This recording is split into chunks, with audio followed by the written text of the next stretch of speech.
Welcome to Professor Game Podcast, where we interview successful practitioners of games, gamification, and game thinking who brings the best of their experiences to get ideas, insights, and inspiration that help us in the process of getting the students to learn what we teach. And I'm Rob Alvarez. I teach and work at IE Business School in Madrid, where we create interactive and engaging learning materials. Want to know more? Go to professorgame.com/subscribe, start on our email list, and ask me anything. Engagers, today we have a very special and different episode because today we have a repeat guest, and you know we repeat only fantastic guests, and this time we have Amy Jo Kim. But before we let you know what we're going to discuss today, which we will very soon, we'd like to know, Amy, are you prepared to engage? Yes. Let's do this. Let's go. Because if you want to go for Amy Jo's first episode, you can just go to professorgame.com, type Amy Jo. You'll bump into this episode and the other one, and you'll be able to see all her action, all her experience, many of the things she's been doing. And this episode is related to that precisely because Amy Jo Kim is about to offer her game thinking masterclass for this year. And we have been talking for a few weeks as well about doing something together. And that's what we're going to be getting into today very quickly. If you don't know about Amy Jo Kim, she has a background in neuroscience, computer science, psychology. She's a part game designer, community architect. She participated in things like Rock Band, The Sims, Ultima Online, eBay, Family.com, and many, many more exciting projects. She holds a Ph.D. in Behavioral Neuroscience, and she is an adjunct game design professor at the USC School of Cinematic Arts. So very, very exciting things. But today, we are going to be talking about the Game Thinking Masterclass. So Amy Jo, can you give us like a very quick whirlwind of how you got started with this whole Amy Jo Kim's Game Thinking Masterclass? Where did it come from?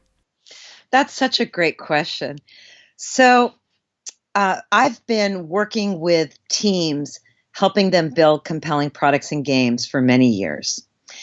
And about 5 years ago, I had a startup client, who was very short on funds, as many startup clients are, but long on ambition. And that client said to me, I really want to work with you. I understand how valuable it is, and you're really expensive, which is true because, there's a lot of impact there. And what I really want is for you not to come in and really do the work, but to empower my team to do the work and to follow the steps that you do to get such great results. I challenge you to figure out a way to empower my team with the least amount of involvement from you possible. Can you do that? And at first I said, oh, you just want to save money. You don't, I was kind of miffed about it. But this particular client was someone I really wanted to work with, and I loved what they were doing. So I sat down and I thought, how could I meet this challenge? How could I actually take this guy's ambitious team of young, smart engineers and product managers and designers and empower them? So I recorded just voiceover slides, all the steps that I would take them through. I recorded it into 10 to 15 minute snippets. And then I shared it with the client. We did a very low cost engagement. And I shared it with them over time. I didn't give it to them all at once. I dripped it. And I said, okay, you challenged me. Let's go. Here you go. You guys got to do the work. Here's your step-by-step instructions. And it was amazeballs. It was like, first of all, they're a great team. They did the work. They followed the steps. They got great results. And what happened was in 4 weeks, that team had tested and talked to a cohort of their early adopter customers, found the right cohort, come up with an MVP idea, sketched it out, tested it with the cohort, found out it wasn't quite right, pivoted it, and then figured out what was the right MVP, minimum viable product, for them to build to test their idea. And they were over the moon thrilled with their results. And I was amazed. I was like, wow, this actually worked. That was how the masterclass was born. So I organized the materials better. I re-recorded them so they sounded good. And I started to learn how to do online marketing and offer it online. And now this is now the 5th year I've been running the masterclass. The very first year was a beta. I ran the masterclass as a beta. I ran experiments. I tried it for 8 weeks, 10 weeks, 12 weeks, 4 weeks. I've tried all kinds of lengths. And I found that 8 weeks is a sweet spot. It's very aggressive time schedule, but it's long enough to really get something substantial done and not so long that people feel like they can't carve out the time. And I added extra mentorship. I have a network of expert game designers like Ralph Koster and Mike Sellers and Dan Cook. I have amazing UX gurus like Laura Klein and Erica Hall, Jeff Gothelf. And I have product management experts like Dan Olson and Jeff Patton. And all those people, because of their relationship with me, agreed to be mentors and come in and give 1-hour Q&A sessions to the masterclass students. So I added this extra layer of extended mentorship beyond my own teachings. I iterated the core materials so they got tighter and shorter and better. I learned what worked, what didn't work, what I had to add, what I could take away out of these materials. Each time I ran it, I learned more. Last year, I was invited to teach the masterclass, the materials at Stanford University, which I did, which helped me refine it even more. So I'm also now an adjunct at Stanford as well as at USC. So that's how the masterclass came to life and evolved. And this year I'm running it for the 5th year, and I've just re-recorded all the materials again, so they're even better based on everything I learned. And I could not be more excited to offer it to my growing worldwide audience. That sounds super exciting, and I must say, and I'm sure it is the case, but you'll confirm or discredit me for this one. It sounds like you're definitely, and after again following your materials, understanding some of your framework and listening to for quite a while, it seems like you're actually applying your own lessons to your game thinking masterclass. Is that right? Absolutely. Yeah, I'm a huge believer in eating your own dog food, as we say here in Silicon Valley. And you know what? It's hard. It's really hard to apply your own lessons in your own framework. But one of the things I did when I started doing the masterclass, I was very nervous about it. There's a lot about it that's risky. I'm very, very comfortable working with clients, working with teams for 3 to 6 months at a time. You know, that's my bread and butter. I'm super good at that and comfortable with that. Offering something online, marketing it to people I've never met, I'm nervous about it. And I want it to be effective and I want it to be successful. So what I did after I ran the masterclass for the very first time, and I decided I'm going to do this again, I'm going to get better at it, I'm going to iterate, I asked a bunch of my smart friends who had done kind of similar things what they wish they had done differently. And I said, there was one in particular, Janice Frazier, who is an amazing colleague and friend. She founded several companies, and she really did something that was on site, but quite similar to what I'm doing 3 or 4 years before I did it. So I asked her, what do you wish you had done differently, Janice? And she said, I wish we had eaten our own dog food. I wish we had taken our own advice. She said, we were doing this, we were running this program, we were iterating like I know how to do, and I took some VC money, and they wanted us to grow big fast. So I spent a bunch of money, and I recorded super high quality videos, and I put this membership thing together, to grow it and to meet the VC's interest. And it stopped being good. It stopped being the quality we needed because we stopped iterating. We just went for polish and, lots of advertising, and it crashed and burned. So her advice, which echoed the advice of other smart people I heard, was as you start to grow, as you start to find success, don't stop using your own principles. That will cause you to crash and burn. That makes more sense than than anything else that we could talk about, because I do think that we cannot just preach about something that we believe in. If we actually believe in those things, we have to practice them ourselves. So I think it's quite on spot that you are saying what you're saying, and that you are actually applying all those lessons from game thinking that you teach others, that you use in your work, but actually applying it as well to this masterclass, which sounds very, very exciting. And we will be getting into this into more detail. So, Amy, who would you say are people who could be interested in something like the masterclass of game thinking? Who are those? I don't know if you're already going out to the early majority, or what's the stage you're at, but who would be those people you would be reaching out to first if they gave you a magic wand and you say, I want exactly these people? Who would those people be? Great question. We have several types of people who get powerful results from the masterclass. The first category is entrepreneurs. So startup CEOs, people that are visionaries who have an idea they're bringing to life. Sometimes it's someone with a job who's an entrepreneur on the side, and they're tired of spinning their wheels. They want to make 8 months of progress in 8 weeks and really figure out product market fit. So the masterclass will dramatically accelerate your product market fit. It'll show you this is your early market, this is what they think, this is what they want. So the masterclass helps you build the right product for the right people. So entrepreneurs, also startup CEOs, small business owners with a side project. I've had a lot of those from India, Amsterdam, then South Africa, all over the world, France. So entrepreneurs who are doing something innovative, that's the biggest one. Save them a huge amount of time and really increases the odds of success. That's one kind.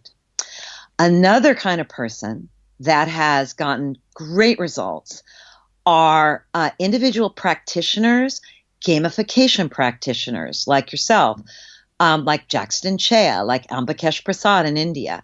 People that have their own, that are individuals doing consulting, or that are part of a small agency, or even a larger agency, say, 3 to 20 people. Those kind of agency owners, or, head of product, VP at an agency, that want to incorporate game thinking into the work they do with their clients. This is perfect for them. You can actually bring a client's project to the masterclass and get better results for your client while learning the material. I've had a lot of people do that and be very happy. Another kind of person that gets huge results, really great results from the masterclass, are instructional designers, people that are doing games-based learning. One of our mentors in the masterclass is Carl Kapp, who perhaps you know about. Yes. Right? Past guest as well. Yeah, excellent. So everyone should go listen to Carl Kapp's podcast. He's one of my best friends and colleagues. So games-based learning, people that are interested in games-based learning, people that practice it, people that want to get better outcomes for their projects, those kind of people, the masterclass is gold for them. So, and then a fourth category, a lot of these people I work with in my higher end programs, but some of them absolutely love the masterclass. Corporate innovators could be a designer or a product manager that's working in a corporation, a larger corporation, wants to apply game thinking, wants to get better outcomes, wants to deal with churn, wants to get better retention. Game thinking unlocks the secrets of long-term engagement. And a lot of people come into the masterclass when they've tried gamification and it didn't work. They've got something where they're really dealing with a lot of churn and retention issues, and they want to diagnose it and fix it. Director level people that are working in a corporation, a larger corporation, that want to learn game thinking and enable their team to get better outcomes and to save time.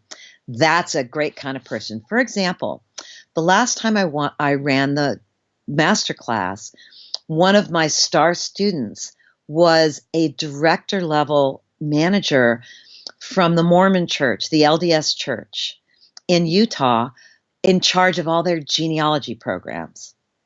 And I don't know if you know anything about the Mormon Church, but they are the best in the world at genealogy. They have insane amounts of data on the genealogy of their members. And he was in charge of all of that and wanting to apply game thinking to the way they build up the apps and the SaaS services to give access to that data. Those are quite a few very interesting profiles. And you were mentioning, among others, Carl Kapp. He's actually episode 25, but anybody can find him just like your episode, which is 27. You can find it on professorgame.com. Just type Carl with a K or Amy Jo or Amy Jo Kim, and you'll find these amazing episodes that we had. And you can have a lot more information on this episode on Amy. And of course, going to the masterclass that we are now going to dive in. So what does the masterclass look like? What is this whole launch? Because we're in the middle of the launch right now. What are the things that are being around? What are ways that people can get more information? What is it about this masterclass that you could talk about today? Great. So I'll first tell you about the launch, and then I'll tell you about the structure of the masterclass itself. Fantastic. So what we offer before the masterclass is we give you a taste, and we have a free 4-part video training series called The Secrets of Game Thinking. Each of these videos is about 15 minutes long. And what I do is give it away. I give you the basics of game thinking. I walk you through the 3 core principles, the core habits that I learned working on massive hits like The Sims, Netflix, eBay, Ultima Online, Rock Band. I give you the 3 key habits of successful innovators. Then I give you 5 specific actionable techniques for finding out what your customers really want. Then I lay out how to build a game thinking roadmap by giving you a blueprint for applying game thinking to your project.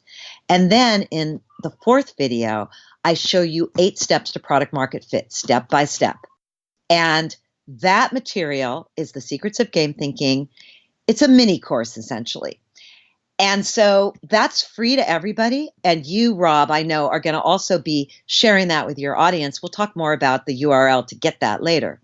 But that free video training series is really education that's meant to empower anybody who watches it and give people a taste. If you love that, if you take the very actionable content in there, go out and try it for yourself and go, wow, this stuff actually works. I want more of this. We offer the masterclass. And if you love it and you're like, I want more, I want to apply this and I want to get on the fast track and I want to 10x my effectiveness, I want this.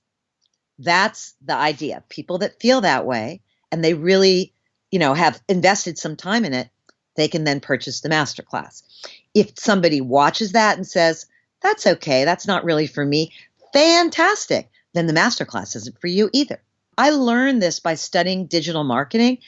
And for someone like me, I'm a product person, not a marketer. I build products and games. I help teams do that more effectively. Education is the way that I do marketing. It's like, let me educate you for free. Let me give you something really tangible and actionable. And then you'll feel really good about that. And you'll know if you want more. It's up to you if you want more. So that's the promo for the masterclass, this free educational series. Then we open up the enrollment for just 1 week. People can enroll. And after that, we start the masterclass. We shut the doors. Everyone who got on board, we give them our full undivided attention for 8 weeks. Let me tell you about what happens in those 8 weeks.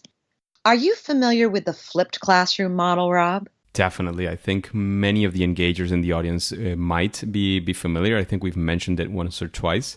But if you can cover the basics of what's the way in which you're applying it to the masterclass, it would be fantastic as well. Yeah. So for those of you who don't know, the flipped classroom model is where the teacher, the instructor, assigns videos as homework, video lectures or video material of some form. That becomes homework and prep for the class. And the class itself, which is the one-to-many experience, right, is highly interactive. It's Q&A. It's work on your projects and get feedback. It's lab type class versus a lecture. We fully embrace the flipped classroom. It seems insane to me personally at this point why anybody would spend classroom time with one person lecturing to a bunch of other people just sitting there. You can do that with a video. You can do it so much better. You can stop and start. You can, oh, I didn't catch that. That's really deep. I need to watch that again. So that's the flipped classroom model. And from that first moment when I recorded those videos that I told you about earlier for my client and his team, from that moment when I recorded all those videos and gave it to them, I was sold. I was just completely sold on this model. So we use a flipped classroom model. The way the masterclass works is that once you sign up, you get access to all the materials. They're dripped out week by week. You also get access to an online private community. It's held in Mighty Networks.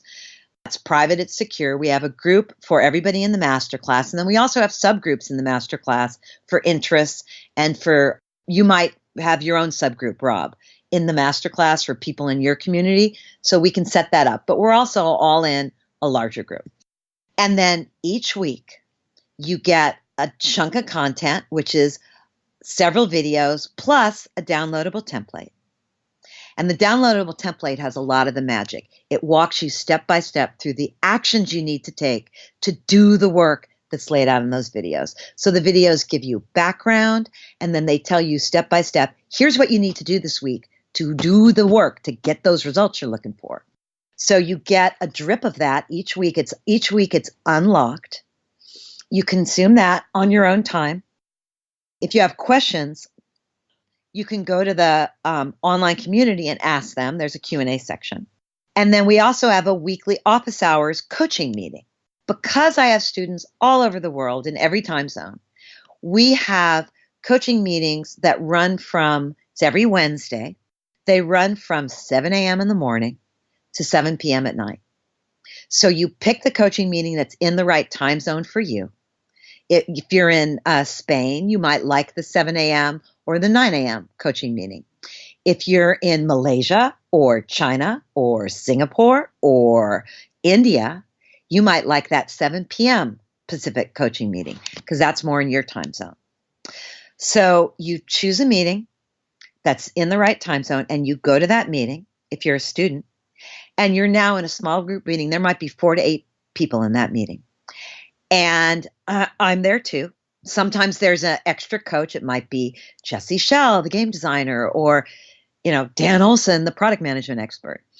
And you bring your work and we go over your work. We have a hot seat format where the people that want to go over their work can let me know ahead of time or just show up. And you get a 10 to 15 minute slice of that hour meeting and you get one-on-one intensive coaching. Let's say, for instance, in the first meeting, the first thing we do is we fill out template number 1, which is the MVP canvas. This is a strategy document that sets you up to run your high learning experiments, which is what this is all about. So you have videos explaining it. You fill out the canvas. If you can't fill it all out, you don't know the answer to some questions, you just do your best. You draft it, bring it to your coaching meeting. Get feedback, iterate. And not only do you get feedback in those coaching meetings, but you can watch other people being coached too. You can see someone who's in a similar situation to you and look at the answers they came up with and hear how the expert coaches give them feedback. So that's what the coaching meetings are like. They're phenomenal. They're so interesting. And then a couple of days later, you get your next content drip. Module 2 is unlocked. You consume module 2, you fill out the template.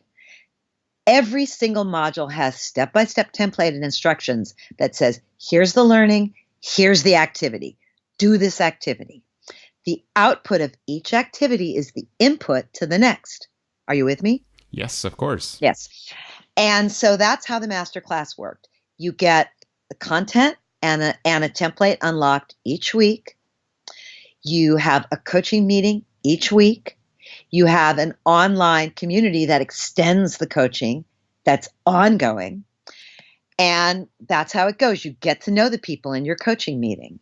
A lot of times they'll form their own little masterminds. I had a group in my last mastermind. There was a woman from the United Arab Emeritus program that was doing like a mentoring system. There was a guy from Vermont that was working on Bernie Sanders' campaign, that was doing political activism and organizing. There was the Mormon church guy who was doing his genealogy project. Like, they were all in the same coaching meeting. And they learned so much from each other. And they were so different. There was no competition. So there's a real synergy that happens with the small group coaching meetings that I'm very excited about. It's very different than a 30-person group. When you're like teaching a class and it's Q&A and there's 30 people, that's a very different thing than a small group coaching meeting, as I'm sure you yourself know, Rob. Yes, definitely. And well, they're from lecture halls to classrooms. There's many different experiences, but certainly it sounds like it gets almost personal in that sense. And what I gather from that is, of course, you started off with the learning materials that you offer to get people excited or to understand that maybe is not for them. And then you went into these 8 weeks, not into detail of the 8 weeks, because you'll be receiving a lot of material about that, but you explained how the dynamics were. And a quick question came to my mind, but before I make the question, it seems like it's an intense 8 weeks, and there's a lot of work to do to get the results that we're expecting. So I'm not sure if that's so, but that was where the next question was going, is approximately how much do you expect somebody to invest in the whole masterclass during, for example, a sample week? How much time should we be planning for if we are interested in participating? So that is such a great question. There's really 2 ways to participate. The first is you have a project, a specific project. So project-based learning, right? You have a project, you're a startup CEO, you have a team, you have a burn rate, and you want to make huge progress on your project. You want to apply these ideas to your project, you want to get it, right? In that case, you're going to be investing probably between 5 to 15 hours a week, I would say, possibly more. So that's one way to do it. And you can invest even more, because the more you invest, the further you're going to get on your project. It's that simple. But there's another way to take the masterclass that honestly, probably 60% of the people that take it, which is the learning, where you're really using this. Yeah, you have a project. Yeah, you're going to apply it, but you're really using it to learn because you want these tools. You're a designer, you're a director level person, you want to coach your team, you're at a university, you want to learn this because you want to incorporate it into your teaching, that sort of thing. So if you're very busy, but you really want to learn it, then you can do the learner track. And you could invest 2 hours a week, to be perfectly honest, 2 to 3 hours a week. And it takes less than 2 hours a week to consume the material. The video materials each week are going to be, the videos are quite short. They're like 5 to 7 minutes. They're very tight. As I mentioned, I just re-recorded all the videos. The way you get from a 15-minute rambly video to a tight, really good 5-minute video is a lot of iteration. But I did that partly because guess what? We're all busy, and I want to deliver the goods. Like, I want the tight 5-minute video when I take a course, right? I don't want this rambly thing. I'm going to interrupt you, Amy Jo. I don't know if you've heard of the quote of, I think it's Winston Churchill, that they asked him how long he takes to prepare a speech, and he asked, well, it depends how long it's going to be. If it's going to be a 5-minute speech, I might spend maybe a month preparing to make sure it's tight and it's all ready and well done. If it's 20 minutes, maybe I think I can pull it off in a week. Now, if you want me to speak for hours, I can start right now. Exactly. So time commitment wise, less than a half hour a week to consume the materials, an hour a week to go to your coaching meeting. So we're up to an hour and a half. And beyond that, it's project work. So if you want to fill out your templates, but not actually go off and do the work, for instance, one of the templates is run a 6-question superfan screener. That's one of them. If you want to fill out the screener, but you don't run it, It's not going to take you extra time.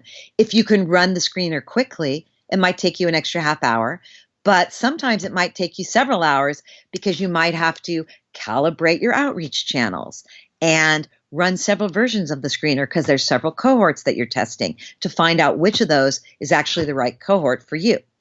I've got detailed instructions for doing all of that, but all of that work is going to be for the person that really wants results.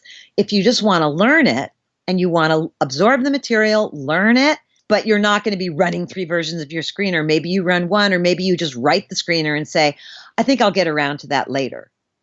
Then, 2-3 hours a week is all you need. There are some weeks where there's heavy design work, where we have all the tools, for instance, in I think it's week 5, to sketch out a 4-stage customer journey for your project, and to do it with job stories, and to do it in a way that's going to help you actually design something that's going to drive long-term engagement. Doing that, you could spend a half hour, an hour sketching it out and say, that was interesting. I watched the videos, I applied it. But you can go much deeper and really get into it and really take all the research info that you've collected and apply it to your design. And then it might take you 10 to 15 hours. And in that case, you're doing work that would have probably taken you months in those 10 to 15 hours in terms of design work with your team. I'm doing that right now with a private client, and they're completely blown away by how much progress they're making. They tell me, I'll be really honest with you, Rob. They also tell me, oh my God, I can't believe we're making this much progress, and my brain hurts. I hear both of those things at the same time. So if you dig into the masterclass and do the work and say, I want to wring every bit of it, you have all the resources you need to do that. You have the support you need to do that. If you come to every coaching meeting, you're going to get coached. You're going to make much more progress because feedback and iteration is how you make progress. You don't have to come to the coaching meeting. Some people come to 2 or 3 coaching meetings. All the coaching meetings are recorded and shared. You can just watch them later and learn from other people's coaching.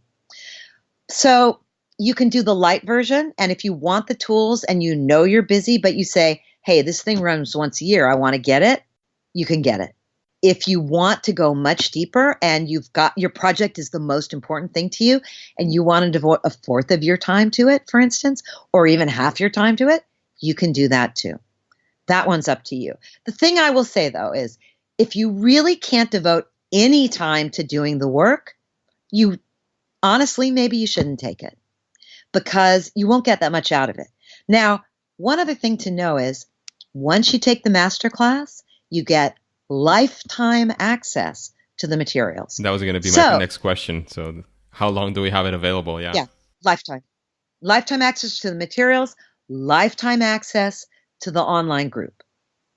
So that means if you're thinking, I don't have a lot of time, but boy, I really want this, and I can carve out a couple hours a week, yeah, you can do it. You get lifetime access. You can do the work later. You can do that. And there are other ways to get coaching, which we can talk about a little bit more.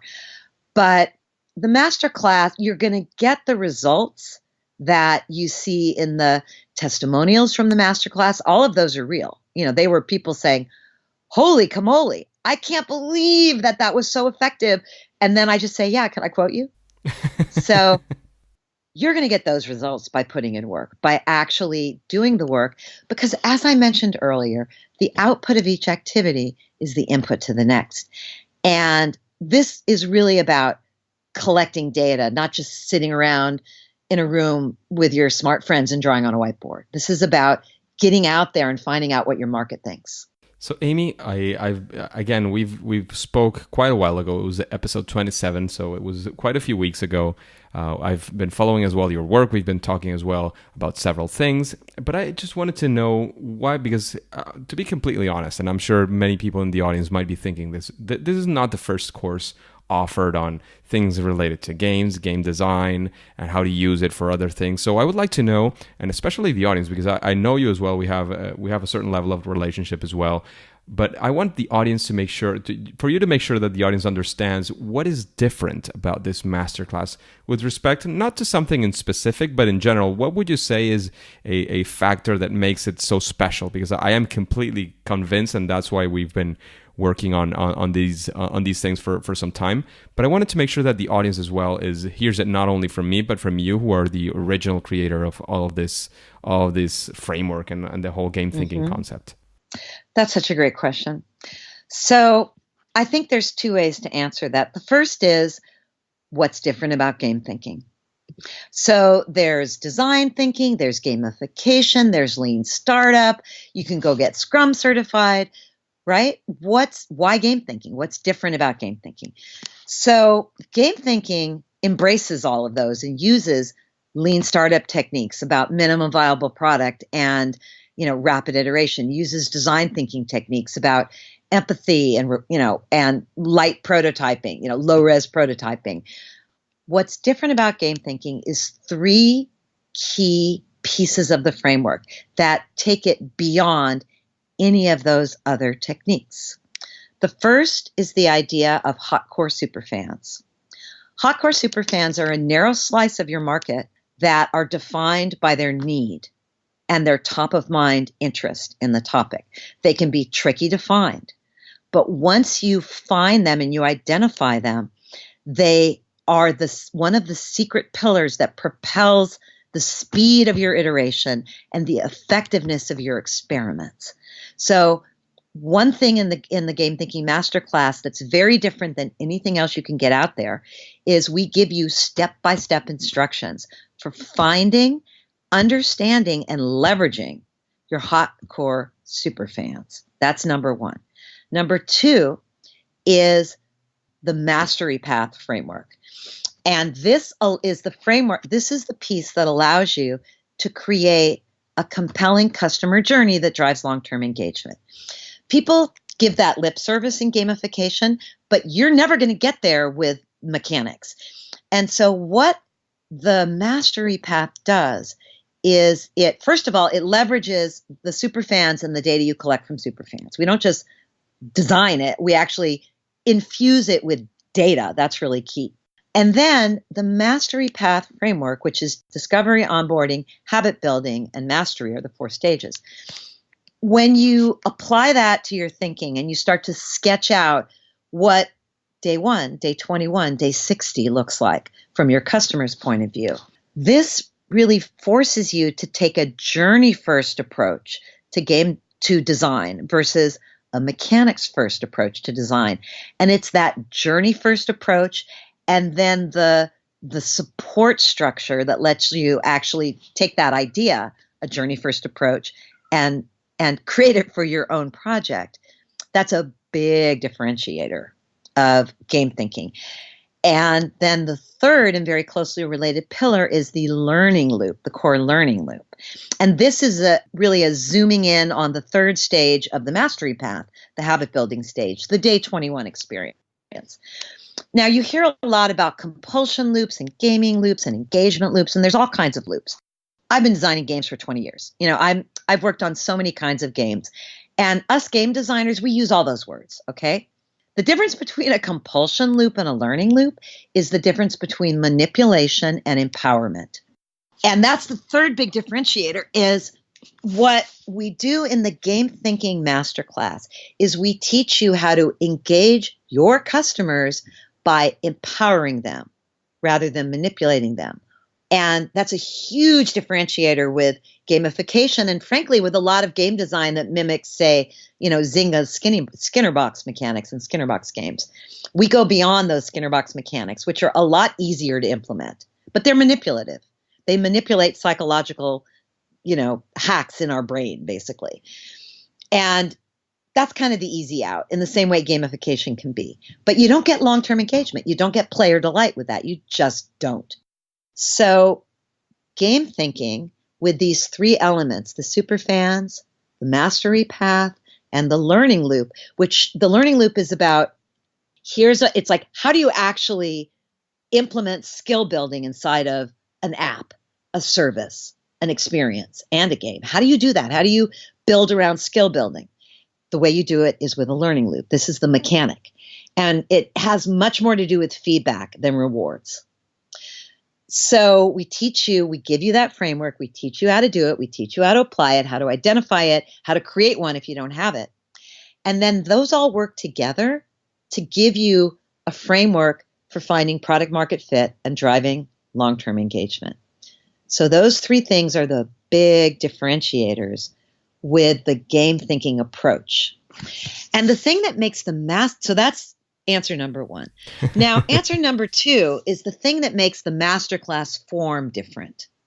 And the Masterclass form, 8 weeks, flipped classroom, intensive coaching meetings, small groups versus a larger Q&A type meeting, that form is the other thing that makes this different. And that form is actually the thing that gives you transformation. And I know this because of all the experiments I've run. The 12-week, the 4-week, the larger group size, the smaller group size, all those things.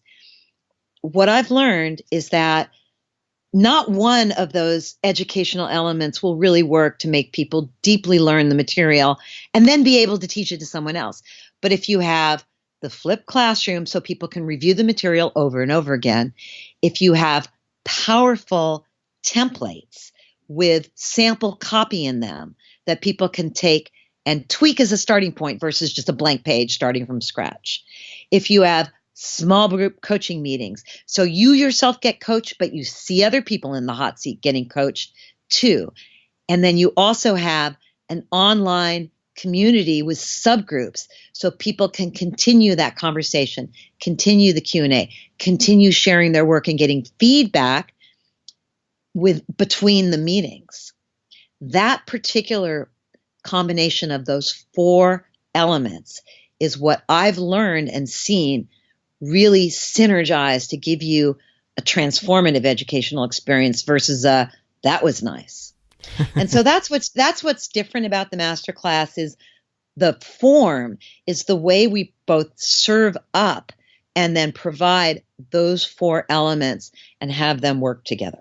That sounds fantastic, Amy. And before we close up, because we're almost running out of time by now, we've been promising from the start that there is going to be a place where the engagers can find out more about game thinking, which is in its launch phase by now. That we're recording this before the actual launch, but by now it's already going to be live in many ways. So what I wanted to mention here is it's not only going to be the whole experience that Amy Jo was describing. As I mentioned from the start, and as we've been saying, we've also been working on something additional and something extra for the engagers. So if you go to professorgame.com/game thinking, so as any other of our links, you go to professorgame.com/game thinking, there you will find more information on what we'll be offering. There will be something happening during the masterclass. We'll be having something additional, some extra content for those of you who are part of the engagers and want to be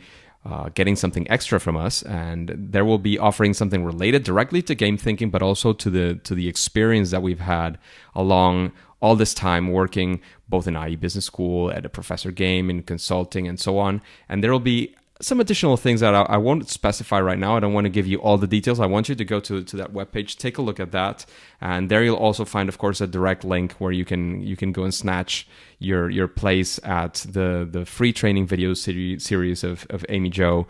There, of course, once you're in that free training series, you'll also be able to go directly into the masterclass. So that would be the quick and very strong call to action. If you're interested, and if any of this has sparked your attention during this episode, go to professorgame.com/game thinking, find out more, find all the information that we'll have available there, the links to the free training of Amy Jo. And if you have any questions, as always, you can direct it directly to me. You can go to Amy Jo. Any of of those possibilities are completely open to you. I don't know, Amy Jo, if there's anything else that we've left out of this conversation before we wrap up. Now, this was fantastic. I think the message that I'd like to leave everyone with is, if you want to know how to 10x your product market fit, if you've got any kind of team and run rate and you want to speed things up, save money, save time, save yourself from going down rabbit holes. And you want to build your product to drive long-term engagement from the ground up. This is for you. If you're willing as well to put in some work and to actually do the steps that are going to be proposed to you, it's definitely an opportunity to fast forward your way to success, as Amy Jo has been mentioning before. This is definitely your opportunity. So once again, if there's anything else that you need to know, just let any of us know. We're very excited about the masterclass that's coming up, to getting to know you a bit more. I know we've exchanged some emails, we've met in social media. Some of you we have met in person. Maybe some of you also know Amy Jo from whatever ways in life that you have crossed paths. This is an exciting opportunity to continue anything that you've been learning, both here from Amy Jo, from her book, from her fantastic book. I don't know if we've mentioned it before in the episode, the Game Thinking book, which is in a way a preview into what the Game Thinking Masterclass looks like. So once again, if you want to find out more, go to professorgame.com/gamethinking. Find out all of the details that we'll have directly on that webpage, and we'll see you next time. So for now, it's time to say that it's game over. Hey Engagers, thank you for listening to this episode of Professor Game Podcast, and I hope you enjoyed this chat with Amy Jo Kim about the Game Thinking Masterclass. Please remember our quick call to action, which was going to professorgame.com/gamethinking if you want to learn more. And do you have any questions that you would like to ask guests like Amy Jo Kim or any other? Then go to professorgame.com/question and ask your question. If selected, it will come up in a future episode and you will get your answer. Hey, and before you go on to your next mission, would you like to know more about the Games for Ed Twitter chat? Then what you have to do is listen to the next episode of Melissa Pilakowski. For that, all you have to do is subscribe using your favorite podcast app and listen to the next episode of Professor Game. See you there.